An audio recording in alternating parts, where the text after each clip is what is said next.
Bonjour tout le monde. Dans cette 11e capsule, nous allons traiter l'exercice du pouvoir de direction.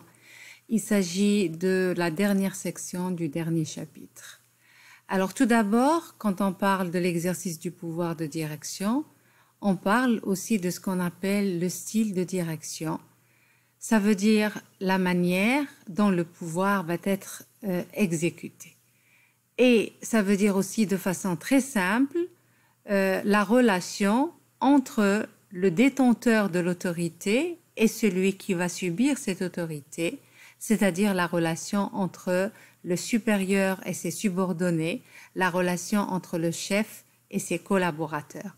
Ce qui nous amène bien sûr à analyser la légitimité du pouvoir et la motivation des hommes au travail.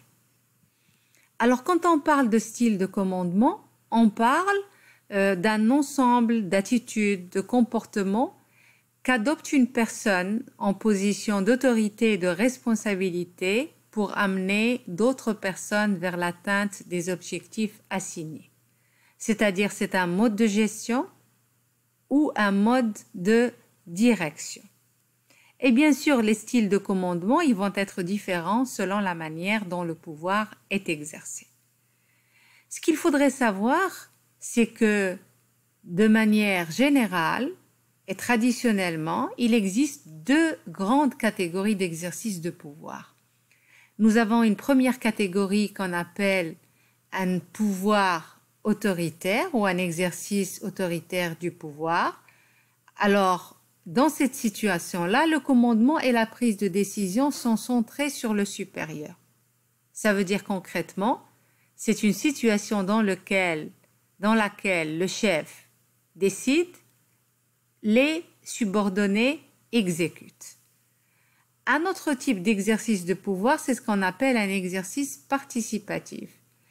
Et là, bien sûr, la prise de décision est plutôt centrée sur les subordonnés et ces derniers, ils vont pouvoir bénéficier d'une certaine liberté d'action.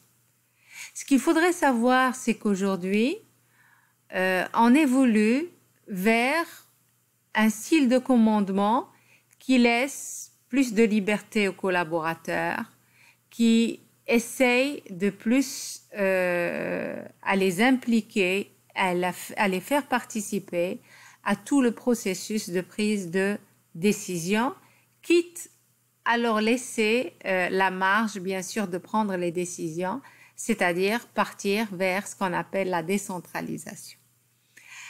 Alors, ce qu'il faudrait savoir, c'est qu'il existe toute une littérature sur les styles de direction ou les styles de commandement.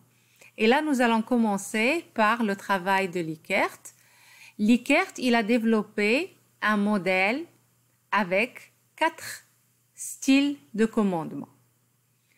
Alors, avant de passer au style de commandement de Likert, il faut préciser qu'il a développé déjà, comme base pour cette typologie, il avait développé le principe de relation entre les supérieurs et subordonnés comme principe majeur d'organisation. Ça, c'est la première des choses.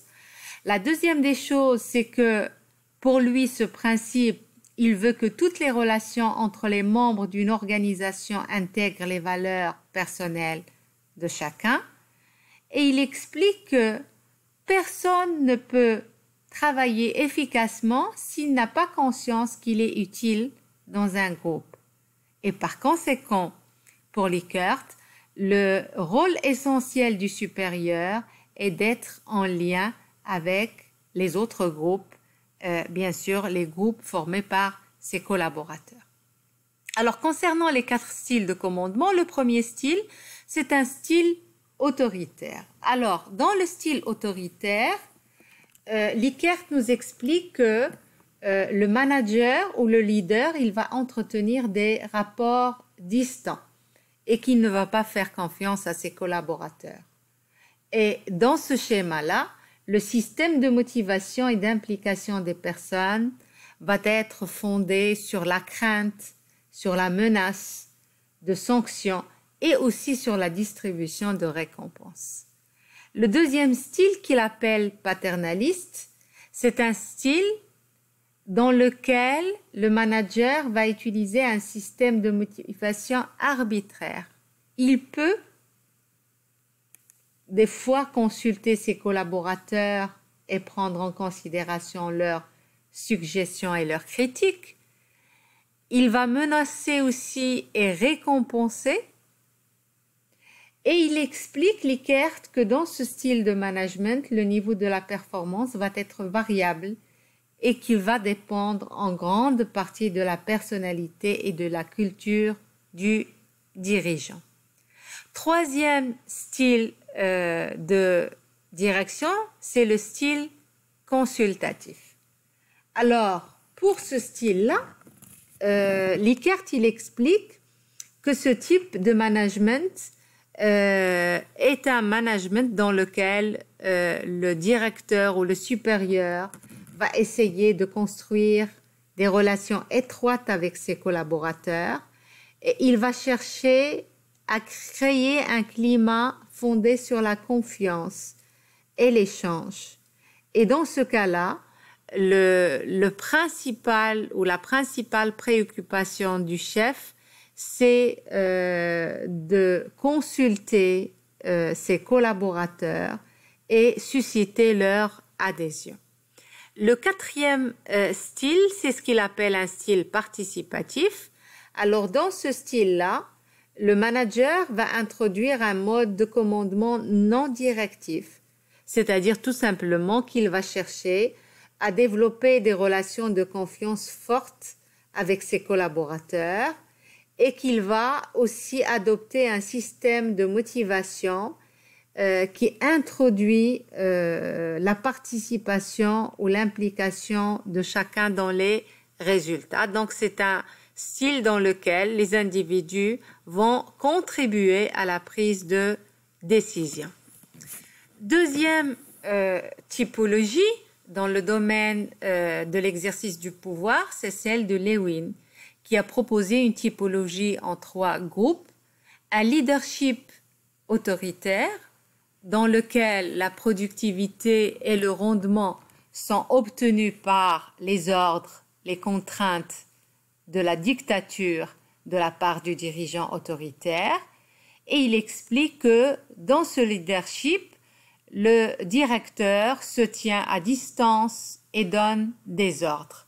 Bien sûr, le résultat, c'est qu'on va avoir un rendement qui est élevé, mais des relations qui manquent de confiance.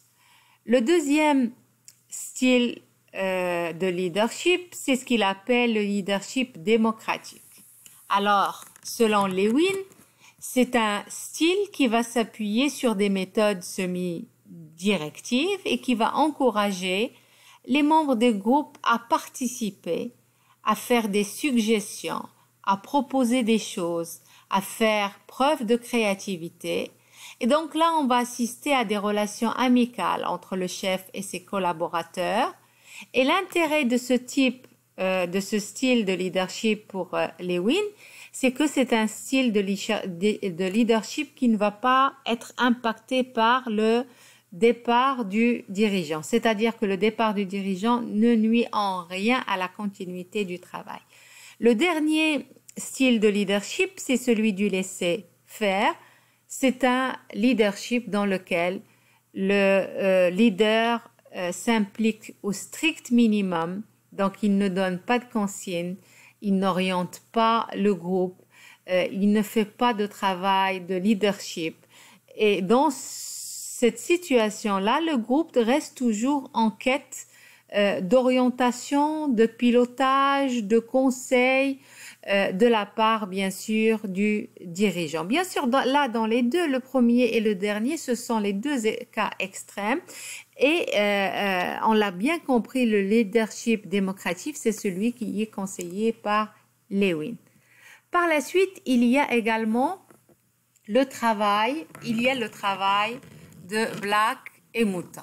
Alors, Black et Mouton, contrairement aux auteurs précédents, ils ont essayé de construire une grille. C'est une grille directoriale Donc, c'est une grille normalement qui va constituer un modèle comportemental schématisé par deux axes. D'ailleurs, comme on le voit ici, on a un axe qui stipule ou qui concerne l'intérêt pour les gens, et le deuxième axe, c'est l'intérêt de la direction pour les résultats. Donc, l'intérêt de la direction pour les résultats et son intérêt pour les gens.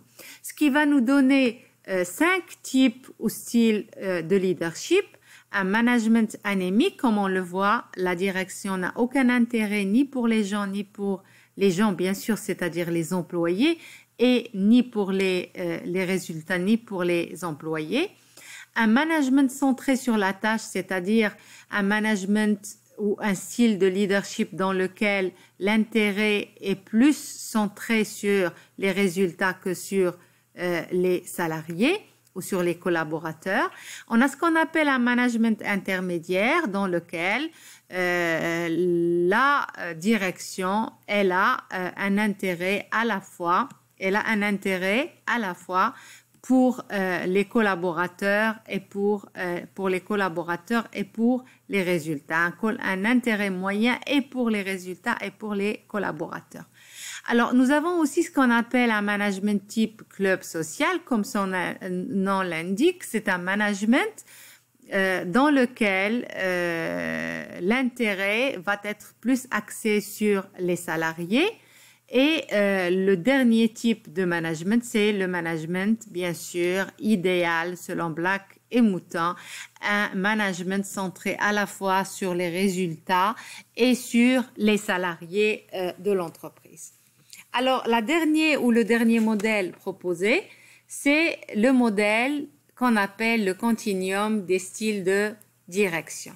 Alors là, c'est un modèle, comme on le voit, qui va proposer 7 styles de leadership. Tout d'abord, il faudrait préciser que dans ce modèle, le style de leadership, il dépend de 3 choses.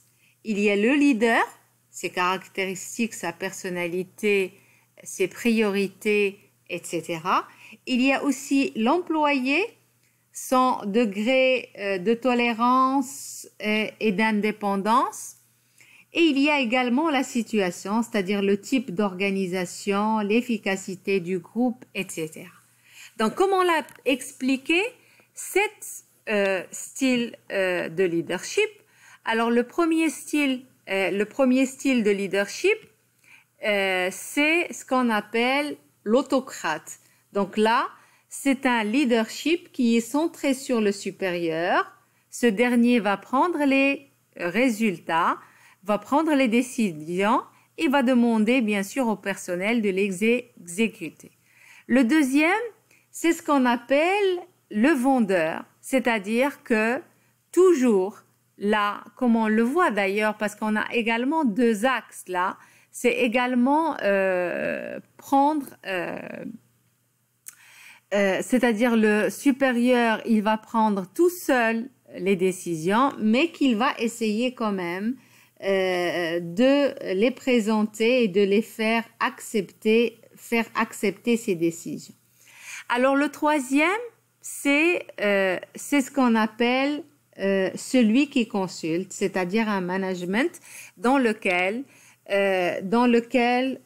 nous allons avoir un manager qui présente la solution et qui demande l'avis de l'employé.